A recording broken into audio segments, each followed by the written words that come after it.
Здравствуйте! Это видео о самолетах на банкнотах Саудовской Аравии. А у этой страны на текущий момент есть две банкноты с изображением самолетов, и обе они перед вами. Первая – это 5 реалов 1968 года. Было два варианта этой банкноты, которые отличались подписями. Информация по пику о ней на экране. Позиция, скажем так, не самая частая, а в состоянии АНС достаточно редкая и дорогая. Мой экземпляр, как видите, из обращения. Понятно, что в интернете можно найти любые картинки, но я стараюсь показывать именно те банкноты, которые есть у меня, и, соответственно, в том состоянии, в том виде, как они у меня есть. И, кстати, сам никогда не занимаюсь улучшением состояния банкнот, то есть в каком виде Бона пришла ко мне, так она и будет лежать у меня в альбоме. Поэтому сегодня 5 реалов у нас будут именно такими. Да, надо сказать, что это более частый из двух вариантов подписей, тот, который по пику номер 12А. Вторая банкнота 1 реал 1977 года. Позиция гораздо более простая по сравнению с предыдущей. У нее был только один вариант. Информация о ней тоже на экране. Принтер обеих банкнот британский Томас Делярю. На обеих банкнотах, как легко можно заметить, изображен один и тот же аэропорт, здание одного и того же аэропорта. Поэтому давайте сначала несколько слов скажем о нем, а потом уже поговорим о самолетах. Изображенный здесь аэропорт – это международный аэропорт Дахран, который был таковым, то есть гражданским международным аэропортом Саудовской Аравии в период с 61 по 99 годы. То есть сейчас такого гражданского аэропорта в Саудовской Аравии не существует. Там сейчас находится база Королевских военно-воздушных сил Саудовской Аравии. А в 1961 году, когда он был открыт, это был первый гражданский международный аэропорт в стране. Здание аэропорта, которое мы видим на этих банкнотах, было построено по проекту известного американского архитектора японского происхождения Минору Ямасаки, который в частности был автором проекта Всемирного торгового центра в Нью-Йорке. Здесь в проекте данного аэропорта он использовал традиционные исламские темы, формы, в том числе вот эта вот башня, которая здесь и здесь изображена, она была выполнена в виде минарета. Вот, кстати, интересная фотография архитектурного макета, проекта здания этого аэропорта 60-го года. Кстати, да, даже с макетами самолетов перед ним. Вот. А вообще, с точки зрения бонистики, ситуация очень интересная и не очень типичная. То есть получается, что тема этого аэропорта, именно тема, потому что сами изображения, как видите, они разные, она использовалась на банкнотах страны двух последовательных серий, но разных номиналов. То есть между этими банкнотами нет преемственности ни в номинале, ни в самих используемых изображениях, но тема используется общая, одна и та же. Такое, собственно, не очень часто встречается, согласитесь. А на банкноте в 5 реалов здание аэропорта изображено почти полностью с высоты птичьего полета. Здесь мы видим два самолета, один на земле, другой в воздухе. Я покажу их поближе, конечно, постараюсь. Пожалуйста, посмотрите. И несмотря на то, что изображения самолетов достаточно маленькие, они очень стильные, красивые и достаточно подробно нарисованы. Здесь, как видите, даже какие-то символы или логотипы на килях обоих самолетов изображены. Но я, к сожалению, не смог разобраться, на что это может быть похоже с точки зрения самолетов. По-моему, это очередная фантазия художника на авиационную тему.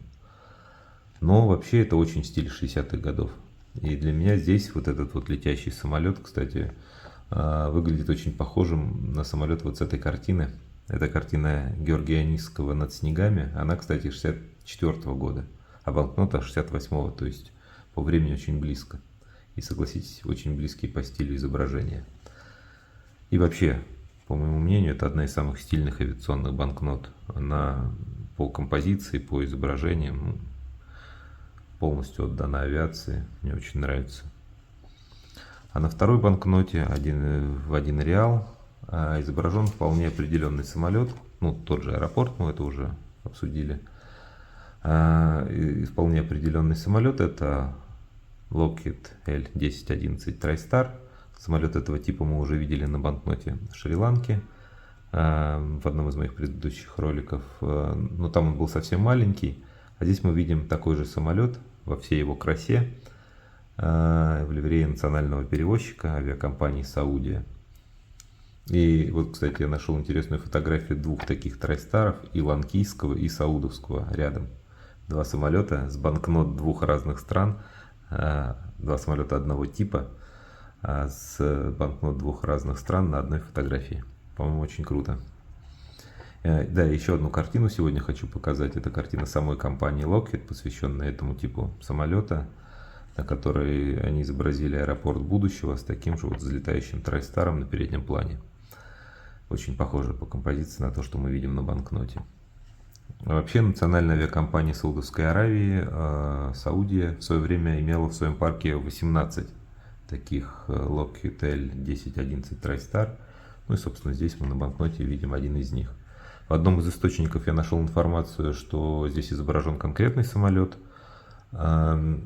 Первый из самолетов этого типа, поставленных в Саудии в 1975 году, с регистрационным номером HZAHA. Однако каких-то дополнительных подтверждений этому я не смог найти. Хотя, конечно, с учетом того, что банкнота выпущена в 1977 году, соответственно, дизайн разрабатывался несколько раньше, такая версия выглядит вполне убедительной, имеющей право на жизнь.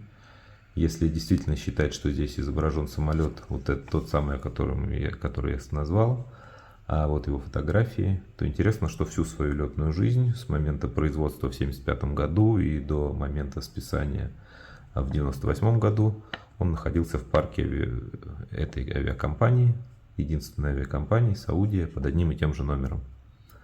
А вот что касается ливреи изображенного самолета, то здесь вот возникают вопросы на самом деле. Так как оригинальная ливрея авиакомпании того времени предполагала, что по правому борту название компании пишется на арабском, а по левому на английском. Вот обратите внимание на фотографии самолетов тех лет.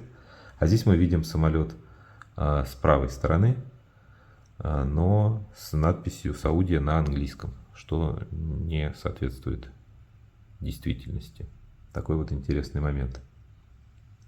Кроме того, если мы говорим об этой авиакомпании, то нельзя не рассказать любопытную историю об их ребрендинге 1981 года. К тому времени уже 10 лет как авиакомпания использовала вот такой логотип. И именно его, я имею в виду надпись и шрифт надписи, мы видим на этом самолете. Ну, что, конечно, полностью соответствует действительности. Банкнота 1977 года, то есть до ребрендинга была выпущена. И вот в 1981 году кто-то вдруг обнаружил, что в таком начертании букв S и A, в пробеле между ними, можно увидеть изображение креста. Что, конечно, недопустимо для мусульманской страны, и авиакомпания сразу же очень быстро поменяла дизайн надписи на другой, вот такую. И с 1981 года уже, соответственно, такой ребрендинг был произведен. Жаль, конечно, что это не привело к изменению дизайна банкноты. С точки зрения бонистики было бы интересно иметь два таких варианта. Хотя, конечно, на надписи на банкноте никакого креста не видно. А так это было бы очень похоже на исправление, вы знаете, наверное, швейцарского креста на кувейтском динаре. Но там история не про воздушные суда, а про морские, поэтому это к нашей теме отношения не имеет. Спасибо за ваше внимание. Увидимся.